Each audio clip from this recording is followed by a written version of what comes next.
साक्षी एक बहुत ही अच्छी लड़की थी। उसे सभी जानवरों से बहुत प्यार था। वह किसी भी जानवर को किसी तकलीफ में देखती तो उसकी मदद करती। साक्षी के घर में बहुत सारी टोकरियां थी। साक्षी उन टोकरियों को सजाकर रखती थी और अपने घर में उसने कुछ जानवर और पक्षी पाल रखे थे, जैसे कुत्ता, बिल्ली और चिड़िया। वो अपने सभी जानवरों और पक्षी को उन टोकरियों में रखती और उनके साथ बहुत खेलती। साक्षी के घर को सब छोटा चिड़ियाघर कहते थे। एक दिन साक्षी बाजार जा रही थी। रास्ते में उसे बिल्कुल छोटा सा चिड़िया का बच्चा दिखाई देता है।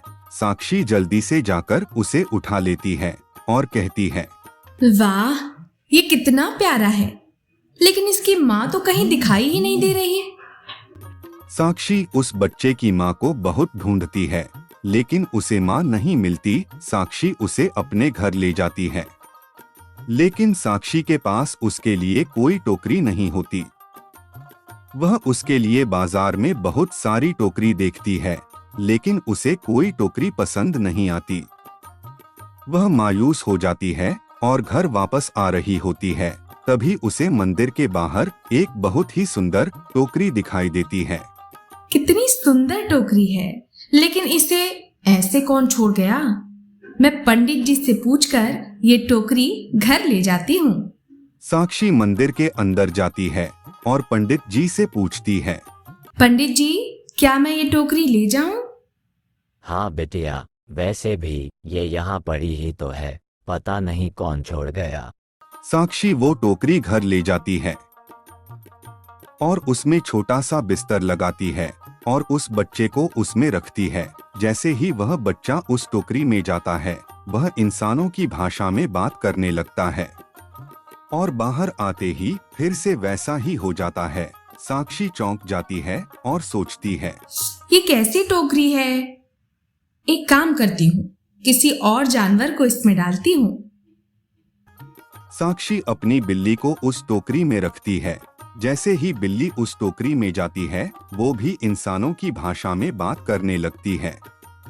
अब साक्षी समझ जाती है कि ये टोकरी का ही कमाल है और साक्षी उस टोकरी को संभाल कर रख देती है और उस चिड़िया के लिए दूसरी टोकरी तैयार करती है।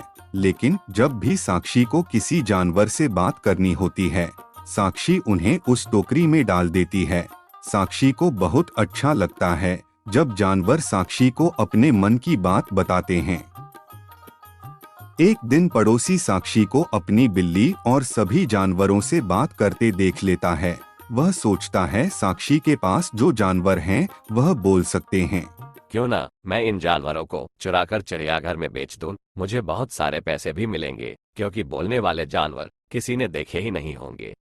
अब पड़ोसी साक्षी के जानवरों को चुराने का प्लान बना लेता है और गलती से उस दिन साक्षी जादुई टोकरी को जानवरों के पास ही भूल जाती है।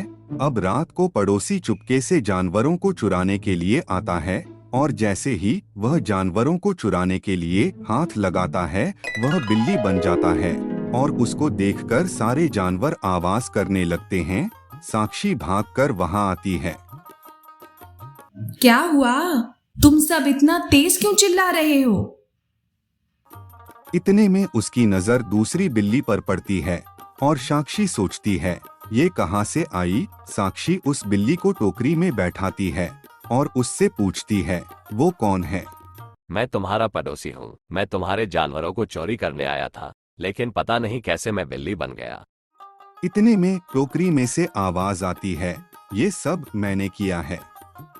साक्षी उस बिल्ली को टोकरी में से निकालती है और टोकरी अंदर लेकर जाती है। साक्षी कहती है कि वो उस बिल्ली को फिर से इंसान बना दे। टोकरी साक्षी की बात मान जाती है और बिल्ली को वापस से इंसान बना देती है। पड़ोसी साक्षी से माफी मांगता है और कहता है, मुझे माफ कर दो, अब मैं कभी ऐसा नहीं सोचूंगा और ये बात किसी को नहीं बताऊंगा। साक्षी उसे जाने देती है और टोकरी को सुरक्षित रख देती है।